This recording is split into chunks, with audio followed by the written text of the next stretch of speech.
Well, I'm very happy to be joined by the legend that is Mike de Kock, who I imagine a little bit, you're getting a little bit sort of stir crazy, or are you all right with being at home in South Africa? It's been all right, to be honest with you, Laura. We've been able to go to work every day, obviously, so we can travel. We started racing quite soon as well, in COVID. So that was a big help, albeit there's no one at the track or whatever. But, fortunately, everyone at Stables has been healthy, played the game. Grooms have been great. So, it's helped for one's sanity. Yeah, absolutely. And of course, the big race ahead on Saturday, the Vodacom Durban July. Great that they've saved that. And you go into it with a huge chance with Soka. How is he? He's good. He's in a good place. He had a poor Cape Town, so we sent him to the farm. And he's come back. He's had 2 runs back. He'll be at his fittest. He's going to start after that. Mm-hmm. But he's in a good place. I think he's got as good a chance as any. He's run right on top of all the top ones in the race. And, with a bit of luck in running, he'll be right there. He's had a good prep. I'm very happy with the way he's gone. Who's the one you're most worried about in the race?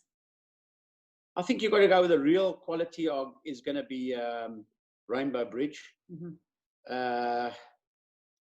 Him and Do It Again looks like he's coming back to his best. I'm going to go with it. I'm going to go with the top tried and tested top old horses. And you've won this race, is it 4 times, but not since 2011. It's about time you won it again, really. Well, Laura, at the end of the day, I've been shipping my best every year to Dubai, so yeah. Certainly horses like Racing, Getrix, etc. would have been able to win it. Yeah, that's for sure. They were the best of their generation. But, we shipped our best, so it doesn't make it easy to keep winning. Those days where the real focus was on export while we could. But this would be as good a chance I've had probably since then. Oh, okay. And would he be as good as the likes of Bold Silvano, Grazing that you won this with before? Oh, he's better than a Bold Silvano. Uh-huh. He'd be, I suppose, in a league, well, maybe even better than Grazing because, he was able to win a Guineas where Grazing really, wasn't a Guineas type horse, put it that way. Mm-hmm. But he's probably a little more speed than he had. But I suppose similar horses. Okay. Well, good luck with him. And how do you feel things are in South Africa at the moment? Because obviously there's been a bit of a sort of change at the top, and it seems to be a change for the better. It's definitely a change for the better.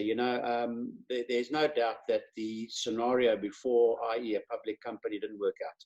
Mm-hmm. And, it finished up with really greedy fat cats moving all the profit out of the game instead of putting it back in, very little reinvestment, if not any.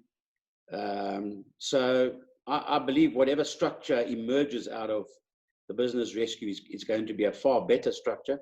But we're going to have teething problems for sure. Mm-hmm. But we get that.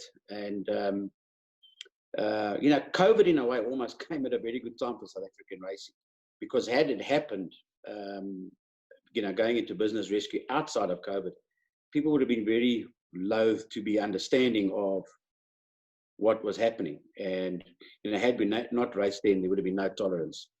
So in a way, maybe it's worked out for the better. Sometimes, you probably look back in a few years' time and say, wow, it's that worked out okay. But, I think it's what's, the plans that are out there, without divulging too much, are pretty exciting, But South Africa's, racing has hit rock bottom. Everyone's been losing money, as I suppose everywhere in the world. But we're in business rescue where no one else is really. But I think we'll come out of this pretty well because it's been a good chance to clean the decks. And the export situation, of course, hasn't helped. It really has been disastrous for everybody. Is there a light at the end of the tunnel with that now?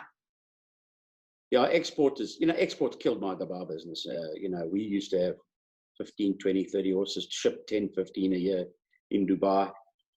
It's just ridiculous now. It really killed a really good business. But I feel that there is light at the end of the tunnel. I think there's some good news coming very shortly. The EU have indicated that they are now, they're ready to do the audit. We've done all we can this side to make sure we pass the audit, and we should. We've got a hell of a lot of, good systems in place. And I got a feeling that it could happen sooner rather than later. When we'll actually export, I'm very confident we'll ship fairly early next year, which is going to make a massive difference to us, especially when it comes to Dubai. We'd also like to get horses down to Australia, being Southern Hemisphere. I'm very confident that top South African horses will be most competitive in Australia. So exciting times, but again, it's going to be a year or two of biting the bullet. Yeah, it's gonna. Yeah, might be tougher before it gets better. And speaking of Dubai, despite the fact you say you've hardly had anything here, you still managed to have a winner last year, which was great. Do you think you'll have a presence here next season? It was a miracle to have a winner. Yeah, I look. I've shipped 3 really, really nice horses this year. Hawwaam, I'm not convinced will get to the carnival. He'll probably stay in Europe, and I'm hoping that he will eventually get down to Australia, because I think he's got a presence there. He's got a big chance there. But Sheikh Mohammed bin Khalifa's got 2 really nice horses with me. One we bought in Melbourne, Najim Sahel. He's by Star Spangled Banner. He's an above average sprinter. He's young though, he's 2, so he's rising 3. He'll be a 3-year-old there. He'll be a turf sprinter in my opinion. And then a horse called Marshall, who's won 5 of 9 starts, sort of coming through the divisions, a handicapper, but I think the potential for a pattern race. So, it's nice to have 2 really, really smart horses for Sheikh Mohammed bin Khalifa, who, has also unfortunately been a victim of this whole export, in that he was a great supporter of the carnival, and we used to bring really smart horses year in, year out for him. And that's, unfortunately dried up as well. So it's been a hell of a blow to all of us that supported South African racing and the carnival, to be hammered like this with the export. Oh, let's hope it changes, because we certainly need you here at the carnival. I want to talk a little bit about Matt, because to me, he's been incredibly brave, because he could just stay in South Africa, follow famous dad, join your part of the business and do that, but he's going out on his own in Australia. Yeah, eventually he will.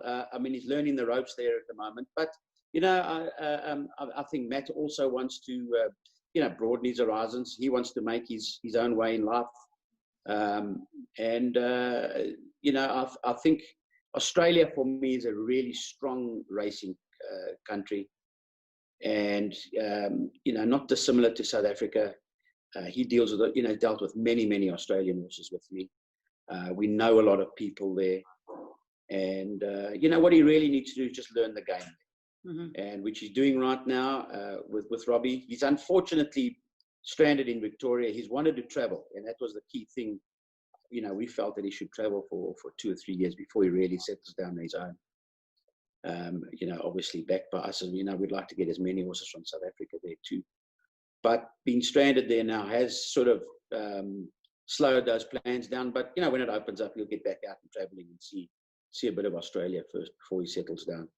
But the plans are, to start up in Cranbourne. Fantastic people down there. I think it's a very, very nice training facility. And, hopefully he'll, as a young man, he'll make his way in life. And, as I say, we know a lot of people in Australia. Sheikh Mohammed bin Khalifa's got a lot of horses there, and I'm sure we'll enjoy his support with Sheikh Hamdan. So it'll be an exciting project for us all. Definitely. And any temptation to join him, or are you determined to, if you like, support South Africa and stay where you are for the moment?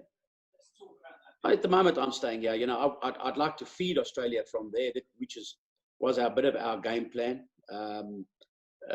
Because if you look at it the other way around, we've been buying horses out of Australia for many years at 10-1.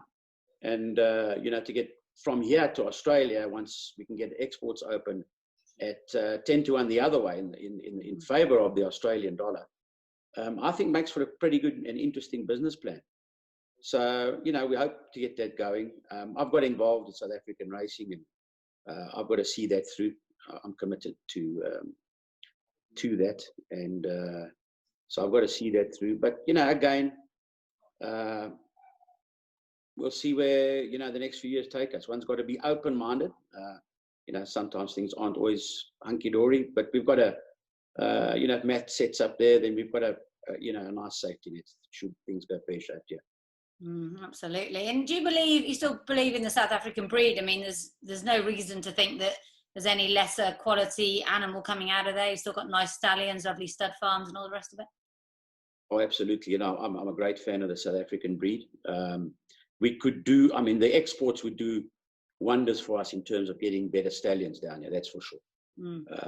And with the rand given as it is, it's, sometimes when you go and buy a couple of $1 million horse, it almost doesn't make economic sense. But, we've got pretty good genetics down here, that's for sure. Nice female lines. Beautiful farms, as you know, where to raise horses. That's the other thing, that advantage we have here. Where we might lacking genetics, we certainly in the nurturing we've got some fantastic land. But all we need really is some confidence here. If we can get this export right, and we can keep people like Sheikh Mohammed bin Khalifa, Sheikh Hamdan interested in South Africa, and Coolmore, and all of their associates have been fantastic down here too in their support.